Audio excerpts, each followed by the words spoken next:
वो कंपनी जिसकी एक रिपोर्ट ने भारत के अरबपति गौतम अडानी के करोड़ों के साम्राज्य की नींव हिला दी। वो कंपनी जिसकी एक रिपोर्ट से अडानी ग्रुप की कंपनियों के मार्केट कैप से अरबों अरबों रुपए हवा हो गए। वो कंपनी जिसके रिपोर्ट से गौतम अडानी एशिया के सबसे अमीर आदमी का खिताब खो बैठे। वो कंपनी अब अपना बोरिया बिस्तर समेट रही है। जी हाँ, हम बात कर रहे हैं हिंडनबर्ग रिसर्च की, और आज का खर्चा पानी इसी कंपनी के इर्द गिर्द होगा।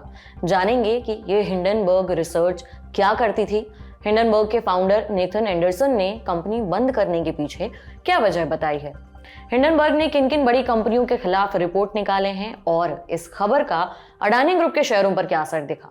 नमस्कार, मेरा नाम उपासना है और आप देख रहे हैं द लंदन टॉप का डेली फाइनेंशियल बुलेटिन खर्चा पानी। Brought to you by ITIL।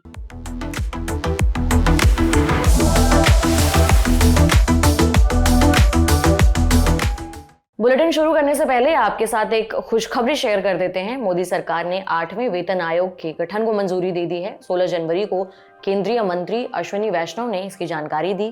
केंद्र सरकार हर 10 साल में नया वेतन आयोग लाती है। अभी 7वां वेतन आयोग चल रहा है। इसका कार्यकाल 31 दिसंबर 2025 को खत्म होगा, यानी साल 2026 से 8वां वेतन आयोग लागू हो जाएगा। इस फैसले के बाद सरकारी कर्मचारियों की सैलरी और उन्हें मिलने वाले भत्तों में जल्द ही इजाफा होने की उम्मीद है। इस बारे में हमने खर्चा पानी के 1000वें एपिसोड में सबसे पहले जानकारी दी थी। इसका लिंक आपको डिस्क्रिप्शन में मिल जाएगा। अब चलते हैं अपनी मेन खबर की तरफ। सबसे पहले शुरुआत हिंडनबर्ग के फाउंडर नेथन एंडरसन के नोट से करते हैं। 15 जनवरी को हिंडनबर्ग रिसर्च की वेबसाइट पर a personal note from our founder नाम से एक लेख छपा। एंडरसन के हवाले से लिखे इस नोट में बताया गया है कि हिंडनबर्ग रिसर्च फर्म को बंद किया जा रहा है। नोट में लिखा था, जैसा कि मैंने यानी एंडरसन ने पिछले साल की आखिर में अपने परिवार, दोस्तों और टीम के साथ शेयर किया था, मैंने हिंडनबर्ग रिसर्च को भंग करने का फैसला किया है। प्लानिंग ये थी कि हम जिन आइडियाज पर काम कर रहे हैं उन्हें पूरा किया जाएगा, उसके बाद कामकाज समेटेंगे। हम जिन कुछ आखिरी पॉन्जी केसेस पर काम कर रहे थे उनका काम पूरा हो गया है, उन्हें रेगुलेटर्स के साथ शेयर कर रहे हैं और वो दिन आज ही है। उन्होंने आगे ये भी लिखा, मैं ये सब कुछ खुश दिल से लिख रहा हूँ। इसे यानी हिंडनबर्ग को बनाना मेरी जिंदगी का एक सपना रहा है। हमारे काम की वजह से दुनिया भर में लगभग 100 इंडिविजुअल्स और कंपनियों पर सिविल और क्रिमिनल कार्रवाई हुई है। इसमें कई अरबपति और कुलीन वर्ग के लोग हैं। हमने कुछ बड़े बड़े एम्पायर्स की नींव हिलाई जिन्हें हमें लग रहा था कि हिलाए जाने की जरूरत थी। आपको बता दें कि हिंडनबर्ग रिसर्च ने कई हाई प्रोफाइल लोगों और कंपनियों के खिलाफ रिपोर्ट निकाली थी, जिसका इन कंपनियों के मैनेजमेंट से लेकर शेयरों तक पर बड़ा असर दिखा था। वैसे तो हिंडनबर्ग 2017 से कंपनियों में हो रही गड़बड़ियों पर रिपोर्ट निकाल रही थी, लेकिन भारत ने हिंडनबर्ग का नाम गूंजा 2023 में, जब इसने अडानी ग्रुप पर रिपोर्ट निकाली। जनवरी 2023 में हिंडनबर्ग ने आरोप लगाया कि अडानी ग्रुप की कंपनियों के अंदर स्टॉक मैनिपुलेशन और अकाउंटिंग फ्रॉड चल रहे हैं। अडानी ग्रुप ने इन आरोपों को गलत बताया, लेकिन इस रिपोर्ट के चलते अडानी ग्रुप को भारी नुकसान उठाना पड़ा। ग्रुप की कंपनियों के शेयर गिरे, मार्केट कैप से करीबन 150 अरब डॉलर साफ हो गए। इस रिपोर्ट के ठीक 1.5 साल बाद अगस्त 2024 में हिंडनबर्ग ने भारत से जुड़ी एक दूसरी रिपोर्ट लॉन्च की। इस बार भी अडानी के इर्द गिर्द ही रिपोर्ट थी, लेकिन मुख्य आरोप शेयर बाजार रेगुलेटर सेबी प्रमुख पर लगे थे।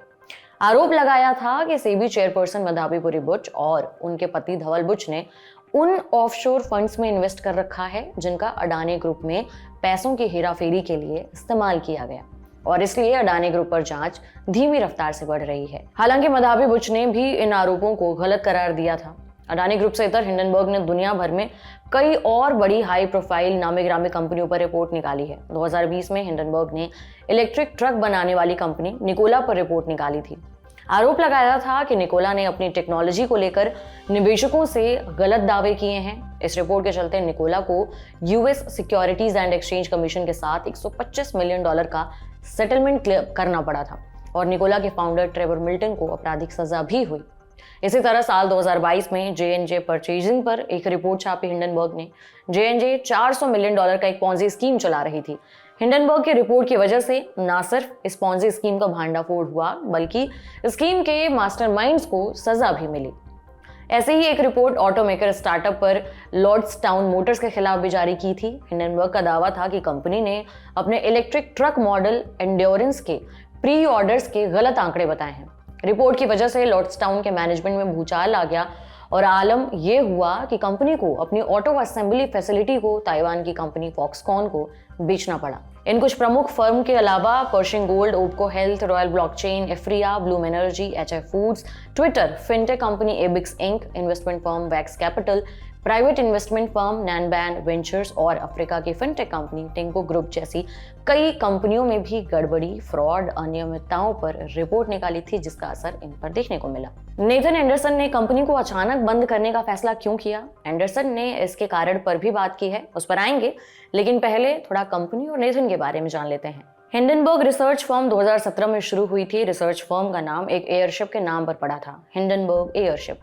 1937 में लैंडिंग के समय एयरशिप में बहुत जोरदार धमाका हुआ और पूरा विमान धूं कर चल गया। हादसे में 35 लोगों की जान चली गई थी। इस एयरशिप में 16 हाइड्रोजन गैस के गुब्बारे थे और करीबन 100 लोग सवार थे। जांच में 2 अनियमितताएं सामने आईं। पहला, हाइड्रोजन गुब्बारों में लीकेज। दूसरा, एयरशिप में जरूरत से ज्यादा लोग बैठाए गए थे। हिंडनबर्ग रिसर्च फर्म के फाउंडर नेथन एंडरसन का मानना था कि पहले भी हाइड्रोजन की वजह से हादसे हुए हैं। कंपनी चाहती है तो उन घटनाओं से सीख लेकर हादसे को टाल सकती थी, लेकिन ऐसा नहीं हुआ और इस हादसे के नाम पर ही नेथन ने अपनी कंपनी का नाम रखा हिंडनबर्ग रिसर्च। मकसद ऐसी कंपनियों की गलतियों को उजागर करना जो गलत तरीके से पैसे कमा रही हैं, और इसी मिशन के साथ नेथन एंडरसन ने हिंडनबर्ग की शुरुआत की थी। हिंडनबर्ग रिसर्च एक फॉरेंसिक फाइनेंशियल रिसर्च फर्म थी जो इक्विटी, क्रेडिट और डेरिवेटिव्स को एनालाइज करती। किसी भी तरीके की गड़बड़ी का शक होने पर एक डिटेल इन डेप्थ इन्वेस्टिगेशन करती और उसके बेसिस पर एक रिपोर्ट तैयार होती। उस रिपोर्ट के आधार पर शॉर्ट सेलिंग करके वो अपना मुनाफा भी बनाती थी। दरअसल शॉर्ट सेलिंग शेयर बाजार में पैसा कमाने की एक टेक्निक होती है जिसने शेयर के नीचे आने पर निवेशक की कमाई होती है। शॉर्ट सेलिंग करने वाली कंपनियां कुछ स्टॉक्स उधार पर लेती हैं जिनमें उन्हें लगता है कि गिरावट आने की उम्मीद है। उधार लेकर उन स्टॉक्स को बाजार में बेच दिया जाता है। फिर जब दाम नीचे जाते हैं तो दोबारा वही शेयर खरीद लिए जाते हैं, वो भी कम दाम पर। फिर इन शेयरों को ओरिजिनल यानी पुराने वाले हाई प्राइस पर जिनसे उधार लिया गया है उन्हें लौटा दिया जाता है। नए और पुराने प्राइस के बीच में जो डिफरेंस होता है वही उनका मुनाफा होता है। हिंडनबर्ग भी यही काम करती थी। हिंडनबर्ग पहले कोई ऐसी कंपनी पकड़ती जिसमें उसे गड़बड़ी होने का शक हो, जांच पड़ताल करके गड़बड़ी से जुड़ी रिपोर्ट पब्लिश करती। रिपोर्ट के बाद कंपनी के शेयर नीचे जाते जिससे उसे प्रॉफिट होता, ठीक उसी तरह जैसा अडानी और अन्य कंपनियों के केस में हुआ। हिंडनबर्ग रिसर्च फर्म बंद हो रही है, यह खबर आते ही सबके जहन में सवाल उठा कि इतनी नामी कंपनी इतने करोड़ों रुपए बनाने के बाद अचानक क्यों बंद हो रही है। एंडरसन ने अपने नोट में लिखा है, तो अब क्यों बंद कर रहे हैं? इसके पीछे कोई एक खास वजह नहीं है, ना कोई धमकी है, ना कोई हेल्थ इशू है और ना कोई पर्सनल रीजन है। शुरुआत में मैं कुछ साबित करने के लिए काम कर रहा था। अब मुझे आखिरकार अपने आप में अंदर ही कुछ आराम मिल गया है। शायद मेरे जीवन में ये पहली बार हुआ है। काम के प्रति इंटेंसिटी और फोकस के लिए कीमत मैंने उनसे चुकाई है जिनकी मैं परवाह करता था। अब मैं हिंडनबर्ग को अपनी जिंदगी के सिर्फ एक चैप्टर की तरह देखता हूँ। मेरी जिंदगी उसके इतर भी है, मुझे सिर्फ यही डिफाइन नहीं करती। ध्यान देने वाली बात है कि हिंडनबर्ग ऐसे समय में भंग हो रही है यानी बंद हो रही है जब कुछ दिनों पहले ही अमेरिकी Republican member of Congress Lance Gooden America के डिपार्टमेंट ऑफ जस्टिस के attorney general Merrick B Garland को लेटर लिखकर पूछ रहे थे कि डिपार्टमेंट एक ऐसे ग्रुप के खिलाफ केस क्यों चला रही है जो इंडिया में बेस्ड है। ये बात अडानी ग्रुप की हो रही है। दूसरा कनेक्शन ट्रंप से भी जोड़कर देखा जा रहा है। दरअसल 4 दिनों बाद ही यानी 20 जनवरी को डोनाल्ड ट्रंप अमेरिका के राष्ट्रपति की शपथ लेने जा रहे हैं। कहा जा रहा है कि ट्रंप शासन में नियम और सख्त होते जिसके बीच हिंडनबर्ग रिसर्च के लिए काम करना मुश्किल हो जाता, इसलिए वो अपना कारोबार बोरिया बिस्तर समेट रहे हैं। इसके अलावा सोशल मीडिया पर कई और तरीके के कयास भी लगाए जा रहे हैं। मन में सवाल आया कि कहीं ऐसा तो नहीं कि शॉर्ट सेलिंग कंपनियों के लिए ये बेहद कॉमन प्रैक्टिस हो कि कुछ साल कमाई किया उसके बाद से कारोबार समेट लिया। इस पर हमने मार्केट में एक्सपर्ट केडिया फिनकॉर्प के फाउंडर नितिन केडिया से बातचीत की। उनसे पूछा तो उनका जवाब था कि नहीं, ऐसा नहीं है। शॉर्ट सेलिंग कंपनियां ऐसे बिजनेस नहीं बंद करती हैं। बहुत हद तक मुमकिन है कि ट्रंप के शासनकाल में सख्ती की संभावना को देखते हुए हिंडनबर्ग रिसर्च ने यह फैसला लिया हो। एंडरसन के इस फैसले के पीछे असल वजह जो भी हो, लेकिन अडानी ग्रुप के इन्वेस्टर इस खबर से जरूर खुश नजर आ रहे हैं क्योंकि निवेशकों को लग रहा है कि अडानी के ऊपर 2 सालों से जो हिंडनबर्ग नाम का बादल छाया हुआ था वो अब छट चुका है। इसका असर शेयरों में दिखा। हिंडनबर्ग बंद हो रही है, इस खबर के सामने आते ही अडानी ग्रुप की कंपनियों के शेयर 16 जनवरी को 9% तक ऊपर पहुंच गए।